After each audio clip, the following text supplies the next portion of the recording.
तो इसमें टॉप पर अमेरिका है, इसके पास 40 गोल्ड आए, 44 सिल्वर है और 42 ब्रॉन्ज है। टोटल 126 मेडल के साथ टॉप पे रहा। दूसरे स्थान पे चाइना है, 40 गोल्ड है। अब देखो दोनों के पास गोल्ड बराबर है तो फिर सिल्वर से कंपेयर करेंगे, और सिल्वर बराबर होते तो फिर ब्रॉन्ज से कंपेयर करते। तो सिल्वर 27 आए, 24 ब्रॉन्ज है, 91 मेडल है सिल्वर के पास। तीसरे स्थान पे जापान है। भारत की बात करते हैं, भारत 71 नंबर पर है।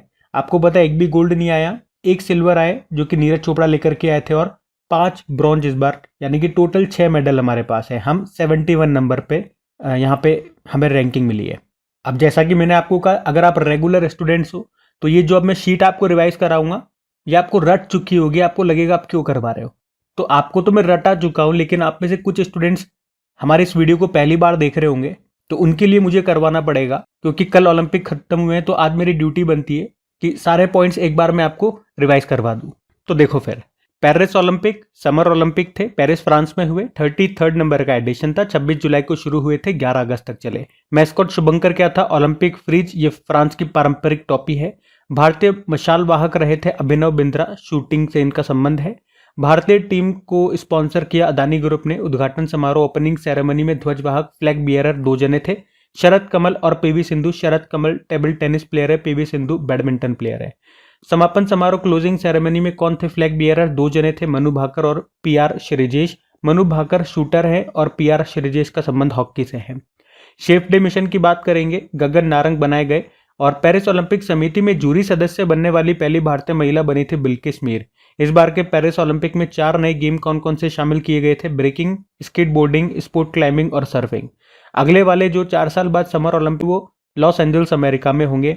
साथ में मैंने आपको ये भी हमेशा बताया है कि विंटर ओलंपिक्स अभी ये घोषणा की गई थी, इसलिए मैं बार बार आपको रिवाइज करा रहा हूं कि 2030 वाले जो विंटर ओलंपिक्स है वो फ्रांस में होंगे और 2034 वाले अमेरिका में होंगे। ये तो पेरिस ओलंपिक से वो प्रश्न थे जो अलग अलग दिनों में हमारे करंट अफेयर्स में आए थे, मैंने एक साथ आपको रिवाइज करा दिए। अब भारत में कौन कौन ने क्या क्या मेडल जीते हैं एक बार मैं टेबल की फॉर्मेट से आपको रिवाइज करा दूं क्विक।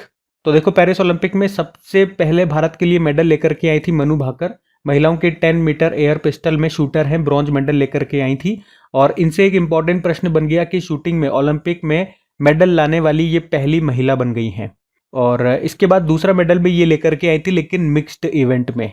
किसके साथ मिलकर के? सरबजोत सिंह के साथ मिलकर के। तो यहां से 2 इंपॉर्टेंट पॉइंट बन जाते हैं कि मनु भाकर पहली भारतीय व्यक्ति या पहली भारतीय खिलाड़ी बन गई हैं जो कि एक ही ओलंपिक में 2 मेडल लेकर के आई हैं।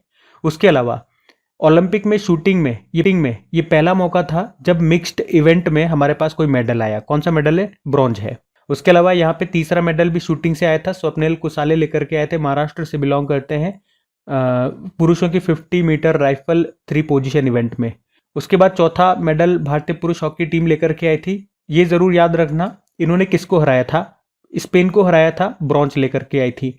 और इसमें जो गोलकीपर पीआर श्रीजेश है उन्होंने इसके बाद रिटायरमेंट भी ले लिया है। उसके अलावा नीरज चोपड़ा ये एकमात्र यहाँ पे सिल्वर लेकर के आए, भाला फेंक से इनका संबंध है। आप अब मुझे लिख के बताएंगे कि इन्होंने कितनी दूर भाला फेंका था कि हमें सिल्वर मिला है, और गोल्ड जो जीता है पाकिस्तान के खिलाड़ी ने उनका नाम, और उन्होंने कितनी दूर भाला फेंका कि वो रिकॉर्ड बन गया। कल ही मैंने आपको बताया है, अभी आप लिखेंगे। बाकी आखिरी जो हमारा मेडल आया था अमन सहरावत लेकर के आए थे 57 किलोग्राम कैटेगरी में फ्री स्टाइल में, और ब्रॉन्ज लेकर के आए थे, ये रेसलर है। और विनेश फोगाट भी काफी चर्चित ही हैं, उनकी कैटेगरी से उनका थोड़ा सा वजन ज्यादा होने के कारण उन्हें डिस्क्वालीफाई कर दिया, वरना गोल्ड या सिल्वर तो पक्का आता हमारे पास। तो इस तरह से पेरिस ओलंपिक ये पूरा हमारा समाप्त होता है। सब मैंने आपको बता दिया है, यहाँ पे भारत के मेडल भी बता दिए हैं, मेडल टैली में कौन टॉप पर है किस मेडल के साथ, ये भी मैंने आपको बता दिया है। पेरिस ओलंपिक से और क्या क्या बीच में प्रश्न बने थे वो सारे मैंने आपको यहाँ पे कवर करवा दिए हैं। तो इंपॉर्टेंट क्वेश्चन मार्क कर लेना, इससे बाहर आपका प्रश्न नहीं बनेगा। और यहां से देखना किसी न किसी एग्जाम में प्रश्न जरूर आएगा, स्पोर्ट्स से प्रश्न जरूर आते हैं, ठीक है।